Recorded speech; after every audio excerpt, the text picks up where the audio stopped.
Čas je za nogomet, čas je za prvo ligo Telekom Slovenije, čas je za tekmo Aluminij Domžale. Vsi ljubitelji nogometa, dober dan in dobrodošli v naši družbi. Že res, da je reprezentančni premor in so v ospredju tekme Lige narodov, vendar bomo danes vseeno spremljali tudi boj za prvenstvene točke. Žogo z nogo, vendar na koncu prosti strel za Domžale in seveda izvajalec Ibričić. Tam neposredno sicer proti golu je zletela tale žoga.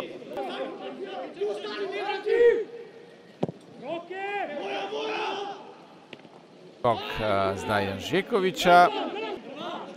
Ino, tam pri žogi Matjašič, priložnost in gol.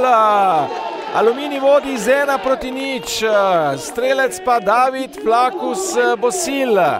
Tik pred koncem prvega polčasa je torej domačim uspelo zatresti mrežo. Tukajle Matjašič lepo je vrnil žogo v sredino po podaji Čermaka. Ja, vsi upamo. Zdaj pa gol, gol Darija Kolobariča, ki je presenetil Janžekoviča. Videli bomo še enkrat v počasnem posnetku, vendar izenačenje v Kidričevem v 53 minuti. 1:1, nenadejano je prišel Domžale do priložnosti, tam podaja Žiniča na vrh kazenskega prostora, kjer je skočil Darijo Kolobarič na napačni nogi. Ibričić in brani Janžekovič. Brani Janžekovič ostaja pri rezultatu 1:1. V naslednji menjavi lahko pošle še dva novega nogometaša. Videli bomo, kaj se bo odločil. Vuk strelja, Vuk in gol! Slobodan Vuk. Mojstrovina zdaj najboljšega strelca v zgodovini Domžal v Kidričevem.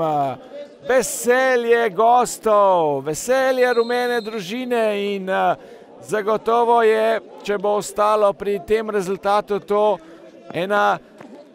eden lepših daril ob 100-letnici domžalskega kluba. Poglejte tole mojstrovino. Slobodan Vuk, najprej dribling, potem pa udarec z desnico. Darijo Kolobarič.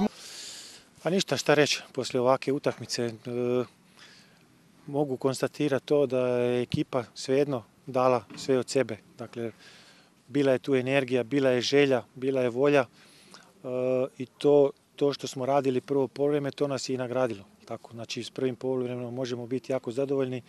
Nismo pustili previše protivniku, međutim u drugom poluvremenu ubijaju nas te individualne greške koje nam ne znam iz kojih razloga dolaze. Jednostavno, kad si dole, kad si u ovakvoj situaciji, onda te protivnik kazni. Dakle, mi moramo najprije očistiti te naše glave. Problem nemamo sa treninzima, sa atmosferom, sa bilo čim, ali moramo se resetirati dobro i moramo još jače i tvrđe raditi da bi to bilo puno bolje, izgledalo puno bolje. Težka tekma, videli smo, da smo oboji nekako v situaciji, kjer smo na repu lestvice. Po zadnjih tekmah, ker smo imeli nekako vsebinsko zadovoljivo, smo seveda iskali tudi točkovno biro. To nam je bilo najbolj pomembno in danes nam je to uspelo in iz tega razloga smo seveda zelo zadovoljni.